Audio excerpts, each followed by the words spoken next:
Terkadang ada produk yang saingannya itu bukan kompetitor brand sebelah, melainkan produk dari brand yang sama, alias saudaranya sendiri. Hal itu terjadi kali ini pada cooler dari Gamdia Sob. Di sini saya pegang dua produk mereka yang punya harga mirip-mirip, tapi tentunya dengan ciri khasnya masing-masing. Yang satunya ini dari Gamdias Boreas E1410 dan satunya lagi dari Boreas E2410. Kita intip dulu isi boxnya dapat apa aja. Pertama E1410 dulu. Kita dapat satu buah box yang isinya bracket-bracketan. Lengkap semua pokoknya. Support untuk soket mainstream. Gak lupa juga satu buah termopasta model saus. Lalu ada manual book alias cara pemasangannya. Terakhir ada coolernya itu sendiri yang dipakein wadah plastik. First impression saya pegang cooler ini, build quality-nya lumayan oke, bahannya bagus dan halus. Gak ada sisi-sisi yang kasar, cukup berbobot juga sob. Saya kira ini cooler bakalan ringan, tapi ternyata dia punya berat kurang lebih di 530 gram.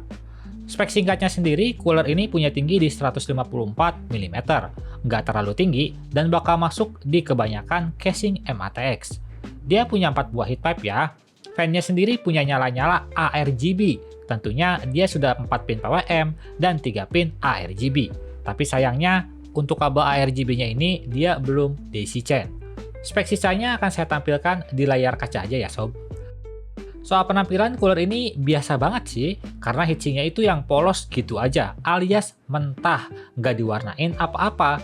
Bagian atasnya juga nggak dipakein cover apapun. Jadi secara looks itu bener-bener standar banget. Anehnya adalah yang warna putih malah lebih cakep. Dia heatsinknya diwarnain putih semua. Kalau yang hitam ini malah ala kadarnya. Agak rasis emang ini cooler. Hehehe. Kita lanjut untuk si E2410. Dalam boxnya kita langsung disambut oleh manual book. Terus untuk cooler dan box bracketnya itu disatuin ya. Di dalam dus kecilnya ini kita dapat bracket-bracketan yang sudah sama-sama lengkap juga untuk semua soket mainstream. Nggak perlu khawatir. Yang saya suka di sini adalah termopastanya sob. Beda, bukan model saus yang kayak biasanya. Dan dia juga ngasih spatula buat kita misal pengen ngeratain pastanya. Nice Gamdias, satu sentuhan kecil tapi bikin seneng aja. Lanjut lagi ada fan-nya yang belum terpasang.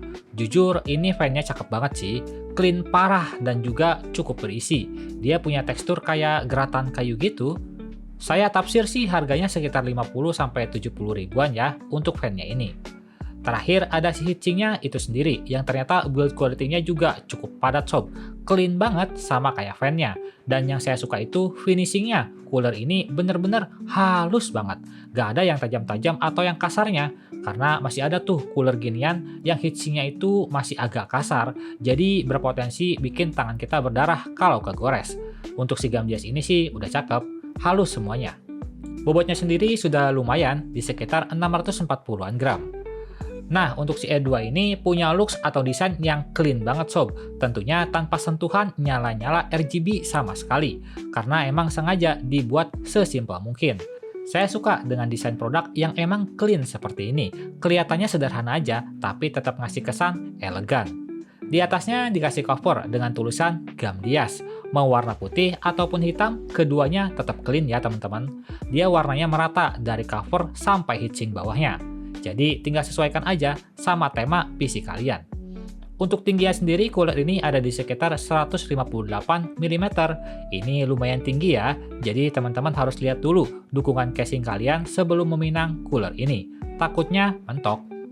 Heat pipe-nya sendiri sama-sama 4 buah ya, dengan satu kabel yaitu 4 pin PWM aja. Untuk spek sisanya akan saya cantumkan di layar kaca. Selain daripada desain, perbedaan lain dari kedua cooler ini yang kerasa adalah cara pemasangannya. Kalau si E1 itu masang bracketnya ke si coolernya langsung ya, dengan cara kita baut bracketnya ke bagian bawah heatsinknya. Habis itu barulah kita baut ke bagian motherboard. Sedangkan si E2 itu pemasangannya standar cooler masa kini, dengan cara baut bracket ke motherboard langsung. Jujur ini lebih mudah sih. Tapi ini ada satu hal menarik nih. Saya berasa dejavu sama bracket si E2 ini. Rasanya kayak pernah lihat dan make deh di produk lain. Dan ternyata bener aja, desain bracketnya ini sama persis dengan yang punyanya Thermalright Sob. Nih, lihat aja, saya ada heatsink dari Telmarai. Pas dicocokin, ini emang masuk sih, ukurannya bener-bener pas banget. Pantas aja kayak nggak asing sama bracketnya, hehehe. Tapi kalau misal kita paksa baut, dia gak akan masuk ya, karena derat bautnya nggak cocok, dia lebih kecil. Ya itu fun fact aja sih, info yang nggak penting. Baiklah, kita lanjut buat testing kedua cooler ini yuk. Masing-masing menggunakan Thermapasta bawaan ya. Berikut spesifikasi yang saya gunakan. Pengujian singkatnya seperti biasa, kita looping di Cinebench R23. Pertama si S1410. Pada mode default, cooler ini bisa mendapatkan poin stabil setelah 3 kali looping, yaitu di sekitar 12.261 poin. Skor yang bagus. Lalu untuk suhunya sendiri juga masih sangat bagus sob, minimalnya ada di 38,1 derajat, dengan maksimal suhu di 75 derajat Celcius. Ini tipikal cooler yang sudah bagus sih, masih bisa handle di bawah 80 derajat. Karena ini cooler ukuran 12 cm, jadi harusnya bisa jalan pakai mode OC tipis-tipis aja sob. Bisa selesai dengan skor 13.071 poin, dengan suhu maksimal di bawah 90 derajat ternyata. Saya kira ini bakal melebihi 90 derajat loh. Dia tepatnya ada di sekitar 88,1 derajat aja. Soal performa, ternyata cooler ini cakep, walau penampilannya kurang cakep menurut saya. Beralih ke si E2. Pada mode default, cooler ini mendapatkan skor di 12.269 poin. Skornya masih sama dengan si S1 ya. Udah bagus juga. Lalu untuk suhunya sendiri, dia dapat minimal di 37,4 derajat, dengan maksimal di 75,1 derajat. Ini sama persis dengan yang si S1 ya. Saya kira performanya akan sedikit berbeda, tetapi ternyata sama.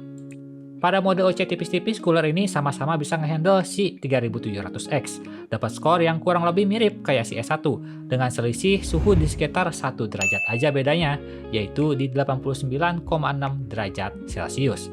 Ya, 1 derajat lebih panas sih, nggak gimana-gimana, tapi overall udah bagus lah performanya. Pada pengujian gaming di Battlefield 5, kedua cooler ini punya performa pendinginan yang ya relatif sama sih ya, di antara 63 sampai 64 derajat aja, stabil di angka segitu. Kalau kita bandingkan dengan cooler yang saya pernah tes juga, yang punya harga kurang lebihnya sama, ternyata si Gamdias ini cukup bersaing aja sob. Dia bukan yang terbaik soal performa, entah pada mode default maupun pada mode OC. Tapi saya senang aja sih, sekarang cooler di bawah 300.000 udah pada bagus gini performanya. Terlebih desainnya juga mulai cakep-cakep, kayak si Boreas E2. Kalau kita bandingin poinnya juga, keempat cooler ini nggak beda jauh sih sob. Ya beda puluhan poin aja sih, masuk toleransi. Lalu untuk real skenario-nya seperti gaming, malah performa 3 cooler di sini sama persis ya. Si Segotep aja yang dia agak tinggi sendiri. Walau gitu, gaming di suhu segini masih dalam kategori aman. Jadi kesimpulannya, kedua cooler ini punya performa yang mirip banget. Ibarat ada perbedaan pun paling cuma beda 1 derajat aja, tipis banget. Padahal secara harga, si E1410 itu ada di sekitar 270 ribuan, sedangkan si E2 ada di sekitar 300 ribuan. Kedua cooler ini tersedia versi hitam maupun putih. So, kalau kamu lagi cari cooler yang performa tok, nggak muluk-muluk, si E1410 ini udah lebih dari cukup sob. Terlebih, dia tingginya standar aja di sekitar 154 mm. Hampir semua casing MATX bisa masuk. Sedangkan buat kamu yang cari penampilan bagus, clean, simple, ya udah pasti E2410 jawabannya. Karena emang dia se-clean itu menurut saya, cakep banget lah. Didukung oleh fan-nya juga yang nggak ada lampu-lampu RGB, jadi low profile aja. Tapi, buat si E2 ini dimensinya cukup tinggi, ada di sekitar 158 mm. Harus lihat lagi dukungan casing teman-teman. Misal support 160 mm, ya bisa aja masuk, tapi misal dipakein ke casing compact, ya nggak semua casing compact muat cooler 158 mm ya sob. Saya pribadi sih tetap suka si E2 ya, karena penampilannya. Soal performa yang beda tipis bagi saya hampir nggak berpengaruh. Harganya juga cuma beda 30.000 aja, bagi saya masih masuk akal buat kita dapetin desain cooler yang secakep ini. Tapi misal kamu carinya performa doang, S1 sih memang udah lebih dari cukup. Like video ini kalau kalian suka, nggak usah di like juga gak apa-apa, tapi minimal tinggalkan jejak kalian di bawah soal kedua cooler kembar ini.